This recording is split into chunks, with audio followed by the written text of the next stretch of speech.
नमस्कार साथियों, मैं पवन दीक्षित आप सभी लोगों का अपने YouTube चैनल पर बहुत बहुत स्वागत करता हूं। साथियों, आज की क्लास में हम बात करने वाले हैं what is the difference between alternating current and direct current. प्रत्यावर्ती धारा और दिष्ट धारा में क्या अंतर होता है, इस वीडियो में हम बात करने वाले हैं। तो वीडियो को लास्ट तक देखिए, बहुत सारी आपको जानकारी इसमें मिलेगी। और ये वीडियो पसंद आए तो लाइक शेयर सब्सक्राइब अवश्य कीजिए। तो चलो फ्रेंड्स, वीडियो को स्टार्ट पहले समझते हैं AC करंट को।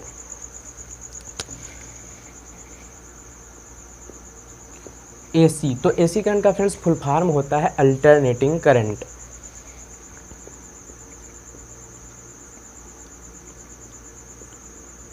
अल्टरनेटिंग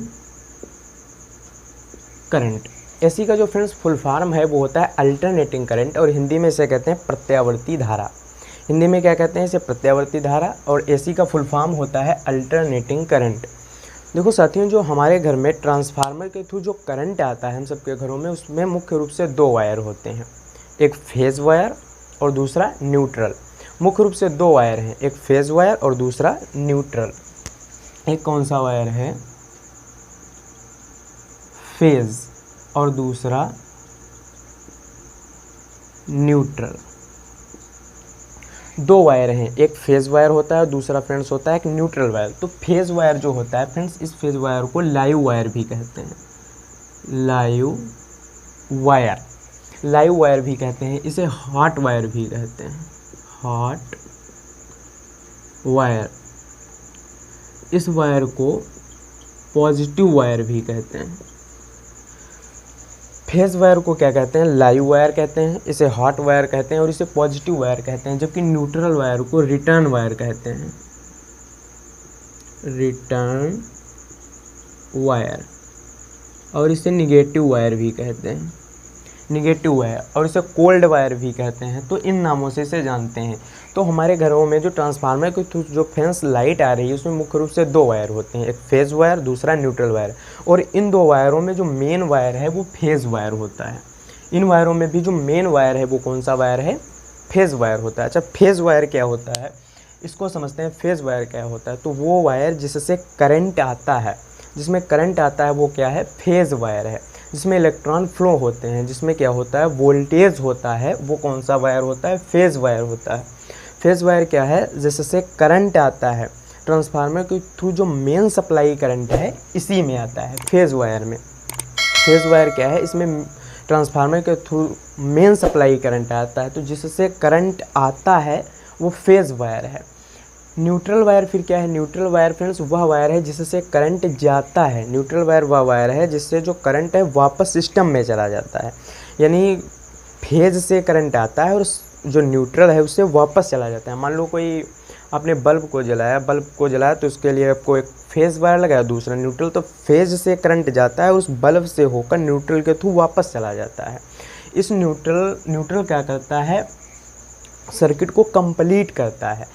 इसमें करंट कब आता है? हर समय इसमें करंट नहीं होता है। यानी इस न्यूट्रल वायर में लोड से करंट वापस होता है। यानी ओपन सर्किट में न्यूट्रल में कोई करंट नहीं होता, क्योंकि न्यूट्रल में करंट किसी लोड से, यानी जब कुछ आप लोड लगाते हैं उसके थ्रू वापस होकर करंट आता है। तो न्यूट्रल वायर क्या करता है? सर्किट को कंप्लीट करता है, यह रिटर्न पाथ देता है। रिटर्न पाथ, ये सर्किट को क्या देता है? रिटर्न पाथ देता है। तो मुख्य रूप से वह वायर जिससे करंट आता है वो फेज वायर, और जिसके थ्रू वापस जाता है वो क्या है? न्यूट्रल वायर है। ये हो गया फेज वायर, ये हो गया न्यूट्रल वायर। अब देखो, अच्छा पहचानेंगे इनको कैसे, कौन सा फेज वायर है, दूसरा कौन सा न्यूट्रल वायर है? तो पहचानना बहुत आसान है। इसके लिए हम एक टेस्टर लेते हैं और जो स्विच होता है स्विच की पिन में लगाते हैं, जिसमें टेस्टर जल जाता है वो क्या है? फेज वायर है। फेज वायर में टेस्टर जल जाता है, और जिसमें टेस्टर नहीं जलता है वो क्या है? न्यूट्रल वायर है। जिससे टेस्टर जल जाए वो फेज वायर है। हालांकि ये एक्सपेरिमेंट सबने किया होता है। तो जल जाए जिसमें वो फेज वायर है, और जिससे टेस्टर ना जले वो क्या है? न्यूट्रल वायर है। अच्छा, फेज भी दो तरीके का होता है। यदि फेज की बात करें तो फेज भी दो तरीके का होता है, सिंगल फेज और थ्री फेज। थ्री फेज में तीन फेज होते हैं, फेज फर्स्ट,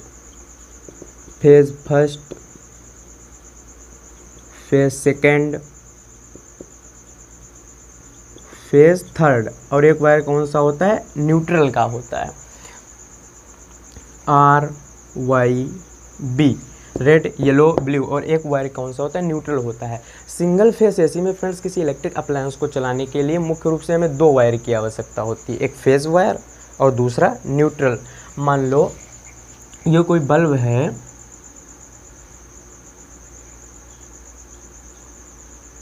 कोई बल्ब है, तो इस बल्ब को जलाने के लिए दो वायर की आवश्यकता है। एक कौन सा वायर, ये है फेज यानी red wire. Single phase AC में किसी इलेक्ट्रिक अप्लायंस को चलाने के लिए कितने वायर की आवश्यकता है, दो वायर, एक फेज वायर यानी जो रेड वायर होता है, और दूसरा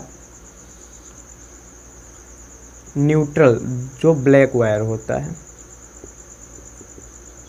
एक हो गया ब्लैक वायर, एक रेड वायर और एक ब्लैक वायर। इस फेज वायर के थ्रू करंट जाएगा और इस सिस्टम में ये बल्ब से होकर न्यूट्रल वायर के थ्रू वापस हो जाएगा और ये बल्ब जलेगा। लेकिन आपने ध्यान दिया हो, यदि आपने देखा हो जो सॉकेट होता है, आपने जो ध्यान दिया हो, जो कोई जो सॉकेट होते हैं उसमें मुख्य रूप से 3 वायर होते हैं। यदि मैं आपको दिखा सकूं,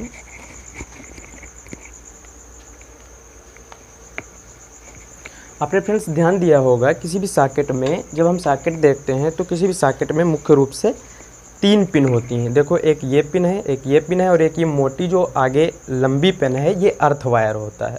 किसी भी सॉकेट में मुख्य रूप से 3 पिनें होती हैं, इसमें से कोई एक फेज होगा, कोई एक न्यूट्रल होगा और ये कौन सी है, अर्थ वाली पिन होती है। तो किसी भी वायर में मुख्य रूप से एक और वायर होता है, तीसरा वायर होता है अर्थ, ग्रीन वायर अर्थ होता है। एक वायर कौन सा होता है, अर्थ वायर। और अर्थ वायर ये क्यों लगाया जाता है, मेन रूप से सेफ्टी पर्पज़ के लिए, सेफ्टी पर्पज़ के लिए, लीकेज करंट से बचने के लिए, मुख्य रूप से लीकेज करंट से बचने के लिए इसका उपयोग किया जाता है। जो अर्थ वायर है इससे लीकेज करंट से बचने के लिए। ये वायर मोटा होता है, इसकी जो पिन होती है मोटी चौड़ी और बड़ी होती है। ये जो पिन है, इसकी ये वाली पिन क्या है, मोटी रखी। क्यों, क्योंकि इसके रेजिस्टेंस को कम किया जा सके, जिससे हम पर करंट ना कर बचा हुआ जो करंट है वो सिस्टम में वापस चला जाए, लीकेज करंट जो है वापस चला जाए। मोटा रखने का कारण यह है कि क्योंकि R बराबर होता है रोयल अपान A, क्षेत्रफल जितना ज़्यादा होगा तो रेजिस्टेंस उतना कम होगा, इससे कम से कम रेजिस्टेंस रखा जाता है, जिससे जो करंट है वो सिस्टम में वापस चला जाए। इसमें हर समय अच्छा करंट नहीं बहता है, इस जो अर्थ वायर है इसमें हर समय करंट नहीं फ्लो होता है। इसमें एक जब कोई घटना होती है, मतलब एक विशेष सिचुएशन में, जैसे मान लो आपके पास ये कोई कूलर है, क्या है, कूलर है, ये क्या है, कूलर है। आपके पास कोई पुराना कूलर है और ये क्या है, स्विच है। ये कोई फेज है और एक कोई न्यूट्रल है। ये इसमें फेज वायर है, दूसरा वायर न्यूट्रल है, एक फेज है दूसरा न्यूट्रल है। ये कोई कूलर है जिसमें एक फेज वायर है, एक न्यूट्रल वायर है। अब मान लो पुराना है, किसी कारणवश किसी चूहे ने इस वायर को काट दिया, यहाँ पे किसी वायर को कट गया तो इसके सरफेस पर क्या होगा, लीकेज करंट होगा, सरफेस पर लीकेज करंट होगा। और जैसे आप इसे स्विच में लगाएंगे ये आपको शॉक देगा, आपको झटका बहुत तेज़ी से देगा। कब, जब अर्थ वायर इसमें नहीं है, अर्थ वाली पिन नहीं। यदि अर्थ पिन ये मोटी वाली जो अर्थ वायर होगा, अगर जो अर्थ वायर होगा ये, तो इसके सरफेस पे जो लीकेज करंट हुआ है, इसके सरफेस पे जो लीक करंट हुआ है वो इसके थ्रू ये सिस्टम में आ जाएगा। ये मोटा वायर रखने का कारण यह है, पिन को मोटा इसलिए बनाते हैं जिससे इसके लीकेज करंट को क्या है, इस सिस्टम में वापस भेजा जा सके, इसका रेजिस्टेंस को कम किया जा सके। तो ये जो सिस्टम जो है, इसका जो लीकेज करंट है वापस इसमें चला जाएगा और हमें शॉक नहीं लगेगा, कोई भी झटका नहीं लगेगा। तो इस अर्थ वायर का मेन काम सेफ्टी पर्पज़ के लिए है, लीकेज करंट को कम करने के लिए है। लीकेज करंट को क्या करता है, ये कम करता है। फ्रेंड्स, जबकि यदि हम डीसी की बात करें, डीसी की, तो डीसी का फुल फॉर्म होता है direct current, direct current. DC का फुल फॉर्म होता है डायरेक्ट करंट। इसमें फ्रेंड्स एक पॉजिटिव टर्मिनल होता है और दूसरा निगेटिव टर्मिनल होता है, एक पॉजिटिव टर्मिनल और दूसरा क्या होता है, निगेटिव टर्मिनल होता है। जबकि एसी के फेज़ में ही पॉजिटिव और निगेटिव होता है, एसी के फेज़ में ही पॉजिटिव निगेटिव होता है। एसी जो है फ्रेंड्स, एसी जो अपनी डायरेक्शन है वो समय के साथ पीरियडिकली चेंज करती है, और इसका जो मैग्नीट्यूड है वो टाइम टू टाइम, टाइम के साथ क्या करता है, वेरी करता है। यदि हम इसको ग्राफ के थ्रू समझाएं, यदि इसको ग्राफ के थ्रू समझें,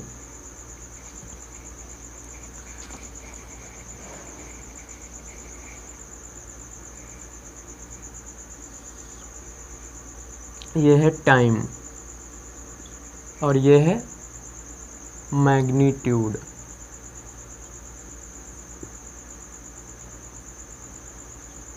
ये क्या है, मैग्नीट्यूड। तो ये जो ग्राफ होता है ऐसे चलती है, ऐसी क्या चलती है, इस तरीके से फ्लो होती। तो देखो यहाँ पे जो था, यहाँ पे इसका टाइम के साथ इसका मैग्नीट्यूड बढ़ रहा है, बढ़ रहा है, बढ़ रहा है। यहाँ पे बिल्कुल टॉप पर हुआ और उसके बाद घटना शुरू हुआ, यहाँ पे निगेटिव हुआ।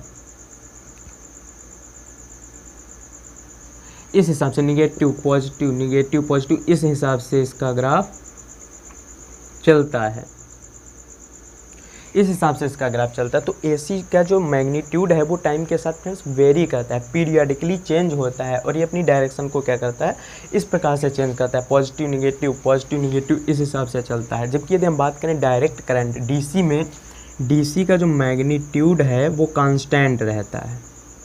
ये है टाइम और ये है मैग्नीट्यूड। तो इसका जो मैग्नीट्यूड है वो क्या है, ऐसे कांस्टेंट रहता है, इस तरीके से।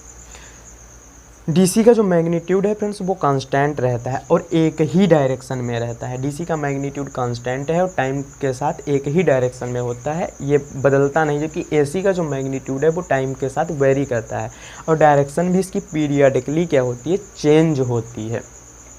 ठीक है। अच्छा, उसके बाद फ्रेंड्स एसी और डीसी में दूसरा जो सबसे बड़ा जो डिफरेंस, अगला जो सबसे बड़ा होता है वो डिफरेंस होता है फ्रिक्वेंसी को लेकर। अगला जो अंतर है एसी और डीसी में वो क्या है, फ्रिक्वेंसी को लेकर देखा जाता है। एसी और डीसी में अंतर क्या है, फ्रिक्वेंसी को लेकर।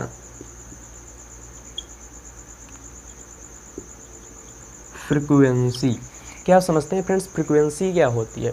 फ्रिक्वेंसी नंबर ऑफ साइकिल्स पर second is called frequency.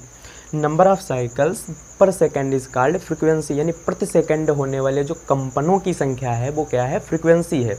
Frequency है प्रति सेकंड होने वाले कंपनों की संख्या। जैसे ये ग्राफ था, प्रति सेकंड जितने इसमें कंपन हो रहे हैं, यानी यहाँ से यहाँ तक से एक साइकिल को पूरा किया है, यानी 1 साइकिल पर सेकेंड, यहाँ से यहाँ तक। और यहाँ के बाद यहाँ से यहाँ तक इसने फिर एक साइकिल को पूरा किया है, तो 2 साइकिल पर सेकेंड यहाँ तक, यानी यहाँ से यहाँ तक इसकी फ्रिक्वेंसी क्या हो गई, 2 हर्ट्ज। फ्रिक्वेंसी यहाँ से यहाँ तक इसकी क्या हो गई, 2 हर्ट्ज, यानी प्रति सेकंड जितने कंपन होते हैं उसे हम फ्रिक्वेंसी कहते हैं। घरेलू उपयोग में, हमारे घरों में घरेलू उपयोग में 220 या 220 से लेकर 230 वोल्ट तथा 50 हर्ट्ज फ्रिक्वेंसी का प्रयोग किया जाता है। फ्रिक्वेंसी कितनी होती है, 50 हर्ट्ज फ्रिक्वेंसी का प्रयोग किया जाता है। फ्रिक्वेंसी कितनी होती है हमारे भारत में, इंडिया में 50 हर्ट्ज फ्रिक्वेंसी का प्रयोग किया जाता है। तो मान लो जब किसी हम वायर को कनेक्ट करते हैं, जब किसी बल्ब को जलाते हैं, जब किसी हम बल्ब को जलाते हैं तो एक फेज दिया और एक वायर है हमारा न्यूट्रल, एक फेज़ है और एक है न्यूट्रल। तो इससे करंट जाएगा, इसके थ्रू वापस आएगा। तो फेज़ न्यूट्रल जब देते हैं तो ये बल्ब जो है वो कंटिन्यूस ग्लो नहीं होता, परमानेंट नहीं जलता। जब हम किसी बल्ब को फेज़ और न्यूट्रल के थ्रू लगाते हैं तो ये जो बल्ब है ये कंटिन्यूस नहीं जलता है, ये 1 सेकेंड में 50 बार, 1 सेकेंड में 50 बार जलता है और 50 बार बंद होता है। 50 बार ये जलता है और 50 बार बंद होता है। लेकिन ये क्रिया हमें आंखों से दिखाई नहीं देती है क्योंकि इतने कम समय में इतनी शार्प होती है। 1 सेकंड में 50 बार जलना, 50 बार बुझना, यानी 100 बार 1 सेकंड में ये क्रिया हो रही। बल्ब, कोई भी बल्ब जब हम जलाते हैं लाइट से तो वो कंटिन्यूस नहीं जलता। यानी फ्रिक्वेंसी क्या कहती है, प्रति सेकंड होने वाले कंपनों की संख्या, यानी वो 50 बार बंद हो रहा है और 50 बार क्या हो रहा है, जल रहा है। अच्छा, इसे महसूस करने के लिए यदि हम फ्रिक्वेंसी को घटाकर फ्रिक्वेंसी 1 सेकंड में फ्रिक्वेंसी को 2 या 3 बार ले आएँ, फ्रिक्वेंसी को 2 या 3 बार करें तो हम ये घटना को महसूस कर पाएंगे कि ये जो बल्ब है ये जलता है और बंद होता है। लेकिन ये फ्रिक्वेंसी 50 हर्ट्ज़ होने के कारण ये हमें महसूस नहीं होता है। लेकिन ये क्या होता है, 1 सेकंड में 50 बार जलता है और 50 बार बंद होता है। जबकि डीसी की यदि बात करें तो डीसी में फ्रिक्वेंसी नहीं होती है, डीसी में कोई फ्रिक्वेंसी नहीं होती है, क्योंकि ये डायरेक्ट करंट है, डायरेक्ट करंट है, ये एक ही डायरेक्शन में फ्लो करता है। अगला फ्रेंड्स, एसी और डीसी में अंतर ये है कि जो डीसी है, डीसी को हम स्टोर कर लेते हैं, यानी बैटरी में इसमें स्टोर कर लेते हैं, इसे हम बैटरी में स्टोर कर सकते हैं। लेकिन एसी को स्टोर नहीं कर सकते हैं। अगला है कि एसी और डीसी में अगला अंतर की यदि हम बात करें तो एसी जो है, एसी को स्टेप अप स्टेप डाउन करना सरल है, सस्ता है, इसे ट्रांसफार्मर के थ्रू कर लेते हैं। जबकि डीसी में स्टेप अप स्टेप डाउन करना बड़ा महंगा है और जटिल प्रोसेस है। डीसी को स्टेप अप स्टेप डाउन करना थोड़ा कठिन है। अच्छा, बात करें यदि इसके खतरनाक की, कौन ज़्यादा खतरनाक है, डेंजरस? खतरनाक तो दोनों हैं, यदि आप इसके संपर्क में आते हैं तो आपको खतरा तो दोनों से है। लेकिन समान वोल्ट की यदि एसी और डीसी की हम बात करें, एसी और डीसी में, तो हमें लगता है कि डीसी ज़्यादा खतरनाक है एसी की तुलना में। क्योंकि एसी देखो, एसी का मान एक जगह पे शून्य भी होता है, तो ये आपको झटका देगी। जैसे वोल्टेज लगा तो ये आपको छूटने का टाइम देती है, क्योंकि ये झटका देती है। क्योंकि देखो, पॉजिटिव से निगेटिव जाती है ना, इसकी साइकिल पॉजिटिव से निगेटिव होती है, तो एक जगह पे शून्य भी होती है, तो ये हमें झटका देती है। लेकिन डीसी जो है, डीसी हमें मौका नहीं देती है।